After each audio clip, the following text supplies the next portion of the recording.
Olá, eu sou Felipe Fonseca, sejam bem-vindos ao meu canal e mais uma vez aqui falarei sobre os filmes que eu assisti hoje na 47ª Mostra Internacional de Cinema de São Paulo. Se você não é inscrito no canal, por favor, inscreva-se, deixe o like se você curtir, compartilhe se você puder compartilhar com alguém que talvez goste do conteúdo e vamos lá. Hoje foi um dia pesado, eu digo assim, eu tô até fisicamente mais cansado do que outros dias. A maratona pode fazer parte, mas começou cedo, começou às 9 da manhã e teve dois filmes com mais de 2 horas de duração, o primeiro com 3 horas e meia, bom, daqui a pouco a gente vai ver, o terceiro com 2 horas e meia, enfim, foi um dia longo, assim, e os filmes densos. Então, vamos começar com o primeiro, que foi Ervas Secas.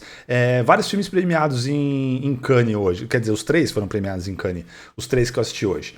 Esse ganhou o prêmio de melhor atriz para Merve Dizdar, e daqui a pouco eu vou falar sobre ela, que é um dos grandes destaques desse filme. Eu nunca tinha assistido nenhum filme do diretor, o Kuru Utlar Ustun, e então assim, eu não tenho um conhecimento da obra dele para contextualizar esse filme. É um filme que até esse momento, né, eu fiquei o dia inteiro, foi o primeiro que eu vi de manhã cedo, tem 3 horas e 17 minutos, quando saí no horário do almoço, fiquei ainda pensando sobre ele e ainda estou pensando sobre, formulando. É um filme, eu acho que assim, eu cheguei à conclusão que é um filme muito bom. Eu só não tenho certeza se eu gosto tanto, mas isso é totalmente assim, momentâneo. Por quê? Porque na verdade ele é um filme difícil de você curtir muito pessoalmente, enfim. E se você curtiu, sem problema nenhum, tá? Tô passando a minha perspectiva. Por quê? Porque o protagonista é uma pessoa...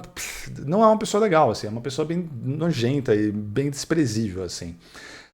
Um dos pontos do filme é que ele não é tão nojento quanto as acusações que ele recebe. Ele é um professor que ele está no 4º ano de um serviço, parece que lá na Turquia, né, tem isso, um serviço obrigatório lá de um local, ele está num vilarejo, ele não quer mais estar naquele vilarejo, ele quer ir para outro lugar, ele sonha em ir para uma cidade grande que nem Istambul. E ele é um novato lá, apesar de já estar há 4 anos lá, ele é o que está lá há menos tempo dos professores. E então ele ainda é visto como o jovem professor, descolado, muitos alunos gostam dele, ele dá aula para a 7ª, 8ª série, e é popular, mas desde o começo do filme a gente vê que assim, ele tem um desprezo, certas atitudes muito ruins, digamos assim. Por exemplo, priorizando como professor. Ele como professor é uma figura terrível, assim, ele prioriza alguns alunos, descarta outros, fala coisas terríveis, assim, para destruindo os sonhos daquelas crianças. Enfim, ele não é um professor muito bom, ele também não é um amigo muito bom, ele não é nada, assim, ele é uma pessoa desprezível. Durante uma das grandes questões do filme, e demora, né, para isso acontecer, porque é um filme longo, então as coisas vão levando seus tempos, é uma acusação, uma denúncia de conduta inapropriada, é o que é dito, né, dele e de um outro professor, que é um amigo dele com quem ele divide o apartamento, a casa, né, fica lá perto da escola, e aí isso começa a tumultuar toda a vida, ele começa a entrar nessa parada, quem foi, ele quer descobrir que aluno, ou que aluna que denunciou eles, e ele em particular, né, e essa dúvida também é plantada na gente, né, porque as ações que ele estava, a gente tem todo um contexto de vida e contexto desse assunto no cinema. As ações, o filme não mostra ele cometendo nenhum ato, digamos, um crime, né, com relação às crianças, né? Tomar cuidado com as palavras para o YouTube aqui não filtrar e bloquear esse vídeo. Mas ele dá, assim, a gente fica assim, são situações meio desconfortáveis, assim, talvez seja meio inapropriado. E por ele não ser uma pessoa legal, acho que a gente já é levado para julgar ele por aquilo. Com o passar do filme, pelo menos é o entendimento que eu tenho, assim, que eu tirei. Que ele não cometeu aquele crime, né? E acho que uma das discussões é essa, assim, a gente não é porque uma pessoa não presta que ela necessariamente cometeu um crime, mas assim, ele faz coisas tão horríveis, principalmente ele como professor, sabe? Que, assim, ele é terrível, ele é péssimo, assim, as interações dele com as pessoas, e acho que isso é uma das discussões. No contraponto tá justamente a atriz que venceu o prêmio de melhor atriz em Cannes, a Merve Dizdar. Ela tá sensacional, ela interpreta uma outra professora de uma outra cidade que fica perto, e começa como se fosse um encontro às cegas dele com ela. Ele não se interessa muito por ela, ela tem ela perdeu uma perna numa explosão, ela tem uma prótese, e ele parece ser bem assim, ele não dá bola pra ela. Mas ela claramente é uma mulher super bonita, interessante, inteligente. De novo, esse personagem é péssimo. E, e acho que os sentimentos conflituosos que eu tenho com relação a esse filme é justamente por isso. Mas eu tava tentando separar essas coisas, porque o filme é muito bem feito. Fotografia linda, o uso das locações, o elenco tá muito bem. Essa outra menininha que tá aqui na tela, que é a aluna favorita dele, que enfim tem um papel importante na história, ela é sensacional, assim, pra atriz mirim. Essebate é o nome dela, ela é incrível.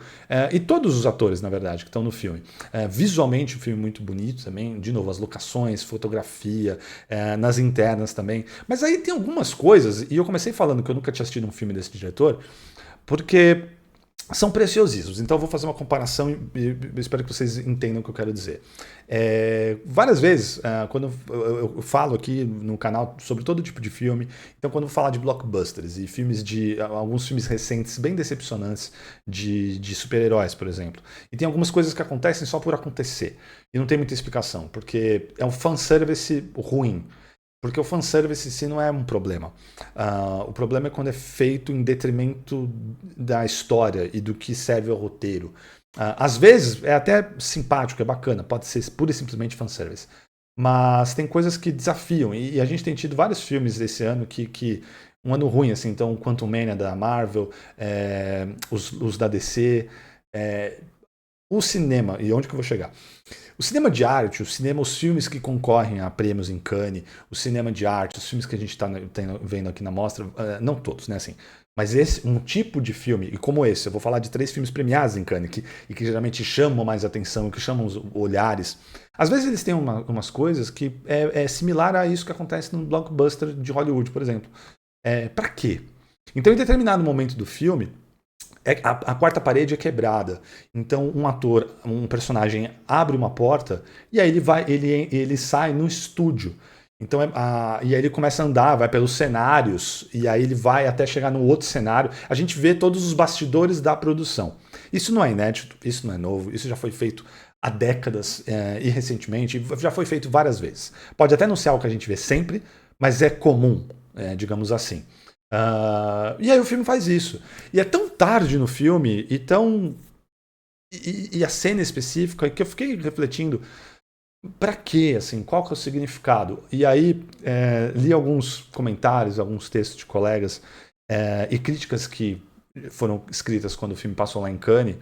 E ninguém dos que eu li. Então eu li do IndieWire, do The Guardian e outros colegas no Letterboxd. As pessoas só citam, é a referência pela referência. Ele fez algo que Brecht faria. É algo brechtiano. Tá aí. E qual que é o sentido? É só fazer por fazer. E isso me incomoda.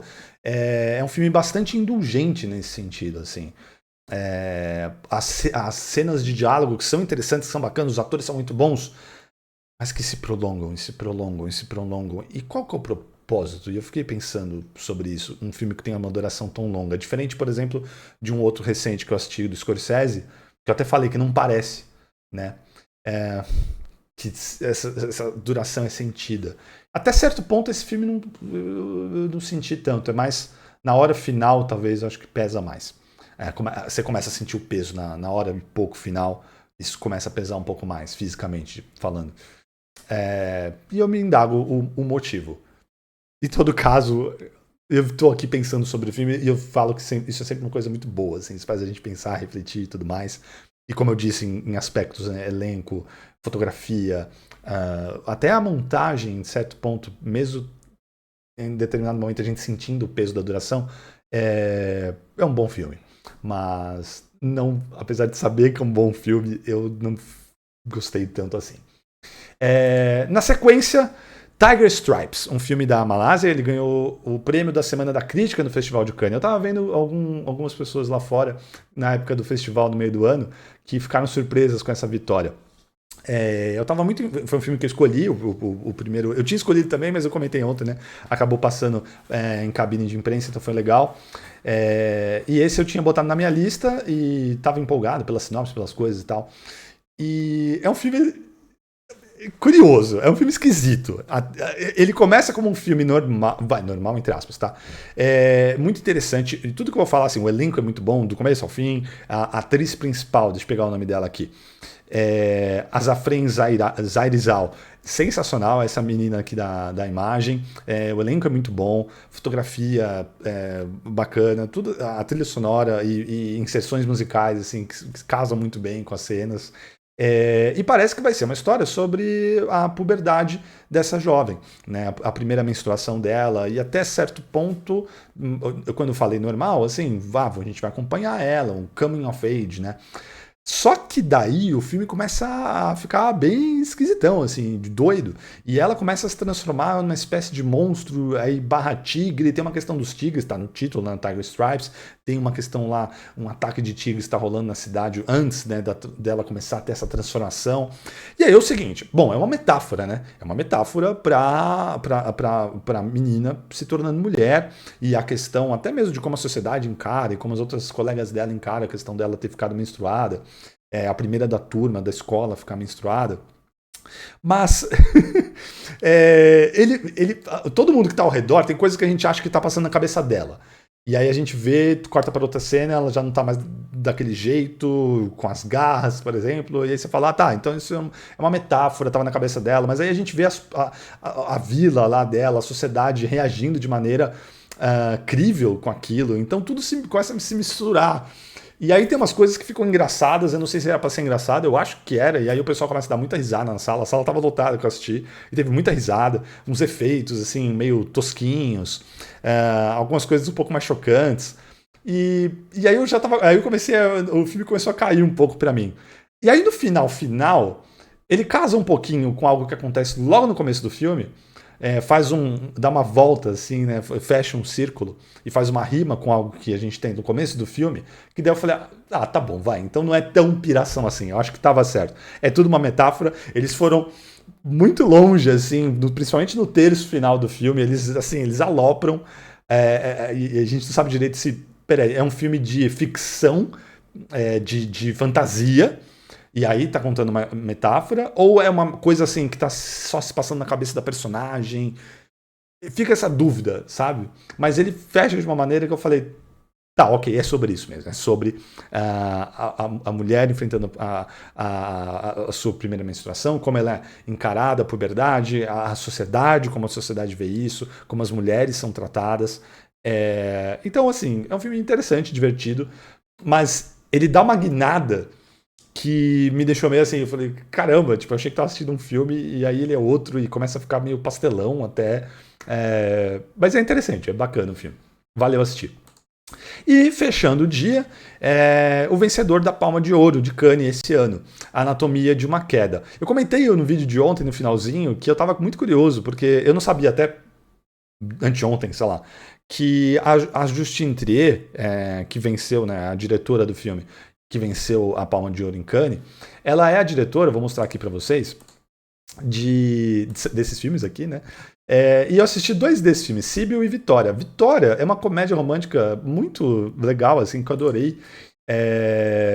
Com a Virginia Fira, parceira habitual dela. O Síbio também é com a Virginia Fira. O Síbio já seria mais uma dramédia, com a Adele Exarchopoulos também. E são filmes mais... tem bastante humor e eles são mais leves. E eu fiquei surpreso de ver que essa diretora, cujos 2 filmes eu já tinha assistido, foi a diretora do vencedor da Palma de Ouro de Cannes, né? E eu falei, caramba, que filme é esse, né? Anatomia de uma Queda. E é sobre uma escritora que mora numa casa lá nos Alpes e tem o filho dela, pequeno, que sofreu um acidente há alguns anos que fez com que ele ficasse com a visão prejudicada, ele quase que perdeu a visão totalmente, e o marido dela. E aí logo no começo a gente nem conhece, a gente não tem uma imagem do marido, o marido a gente ouve, falam sobre ele e tal, logo no começo do filme, e aí o marido aparece morto nessa cena que vocês estão vendo ali, logo no começo do filme, esse é o estopim do filme. E aí fica-se a dúvida de se foi um suicídio ou se foi um assassinato. E a maior suspeita é justamente ela, a esposa. E aí a gente vai acompanhar basicamente, assim, na maior parte do filme, é um filme de tribunal. né? E o caso vai ser a defesa e a acusação, enfim, é um filme de tribunal, basicamente. E eu gostei bastante, mas eu confesso que eu fiquei surpreso desse filme ser o vencedor da Palma de Ouro. Pelo perfil do prêmio, né, de Cannes, e eu notei várias coisas assim que estão nos outros dois filmes da diretora e estão nesse também. Esse filme não tem o humor que os outros dois filmes dela que eu assisti têm. Ele é mais sério. E como filme de tribunal, eu não achei que ele faz algo tão notável assim. É um gênero, filme de tribunal, né? E a gente tem alguns exemplos mais notáveis, né? Inclusive, durante essa mostra aqui, eu já citei um que faz algo que eu nunca tinha visto, que me impactou bastante, né? O Quartos Vermelhos. E esse não faz exatamente isso. Mas acho que a maior força desse filme está no roteiro. E na história em si. Porque o caso é apresentado, e é interessante, né? E pelo menos a interpretação que eu tirei desse filme e desse caso todo, a protagonista, que é interpretada pela sensacional, eu acho que ela vai ser indicada ao Oscar, inclusive, vai ter vídeo em breve, vai começar a passar da mostra de cinema aqui de São Paulo, vai começar a minha cobertura já pro Oscar do ano que vem. A Sandra Hüller, né? E ela tá sensacional no filme, e eu acho que ela vai ser indicada, inclusive, ao Oscar de melhor atriz. Ela não ganhou melhor atriz em Cannes, eu não acho que é. Talvez vai um pouco injusto, porque eu acho que se eu tivesse lá em Cannes eu teria votado nela. Não dado Ervas Secas, mas eu não acho que a atriz lá, a Maeve, tá muito bem também. Mas, enfim, o trabalho dela é sensacional, ela é fundamental para esse filme, para esse filme funcionar. E deixa eu botar uma fotinha aqui outra fotinha, né, da Justina, ela já aparecendo na Letterboxd, a diretora e também roteirista. A questão toda é que a gente vê um machismo muito grande em tudo que está colocado, principalmente na estratégia da acusação. E eu fiquei com uma sensação um pouco dúbia, assim, porque em determinados momentos parece que o filme e as pessoas, pelo menos assim, os personagens lá dentro daquele universo, estão acreditando na acusação e acreditando nas coisas que são faladas sobre o marido. E tem um momento em que uma gravação em áudio é passada e a gente assiste aquilo reencenado, né? A gente tem um flashback para aquela cena, que é uma discussão do casal um dia antes da morte do marido. E, pra mim, pelo menos, é aí que é uma questão muito louca, né? Que eu acho que cada pessoa vai tirar algo desse filme.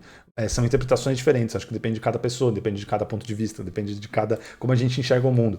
Porque pra mim tava muito claro, assim, que... eu não vou dar spoiler nenhum, tá? De final tudo, mas eu só tô mostrando o que é o debate desse filme de julgamento.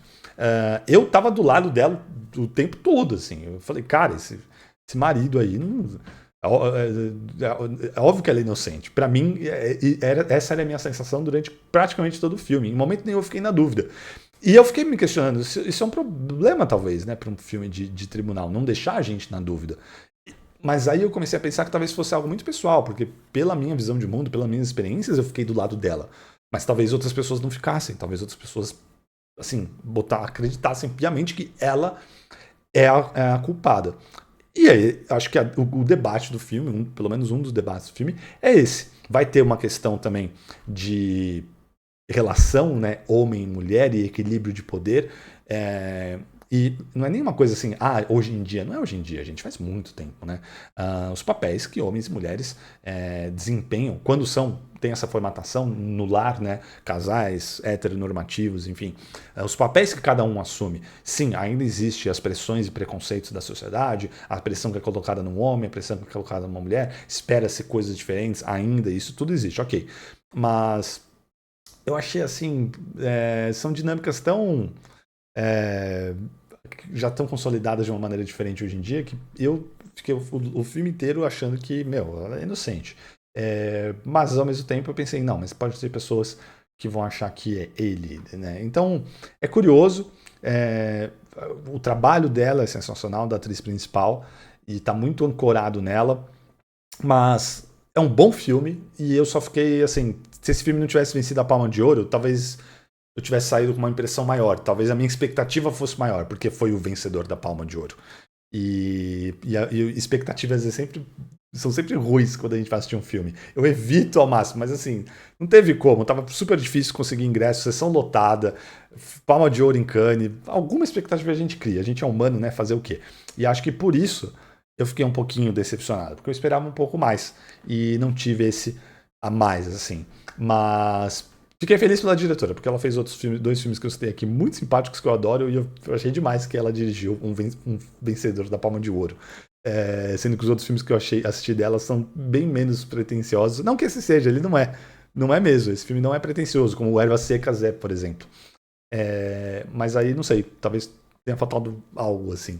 Mas é muito bom, eu recomendo, eu recomendo. É um bom filme de tribunal e que faz a gente pensar. E, de novo, a experiência pessoal de cada um pode ser diferente. Porque é como se nós fôssemos ali os jurados ou o juiz, e é isso, né? Cada um vai ter um olhar e analisar aquilo de uma maneira. Então, tudo isso que eu falei para você pode ser outra coisa totalmente diferente. É isso, pessoal. Ficou longo esse vídeo, mas é isso aí. Foi um dia denso de filmes longos, então fazer o quê? Não tá dando para editar porque eu tô chegando tarde em casa, já postando para postar no mesmo dia. Então é isso. Muito obrigado sempre pela audiência de vocês. Deixe o joinha aí, principalmente se você chegou até esse momento do vídeo. Muito obrigado. E deixa aí nos comentários, escreva a palavra anatomia se você chegou até esse momento do vídeo. E a gente se vê no próximo. Um grande abraço e até mais.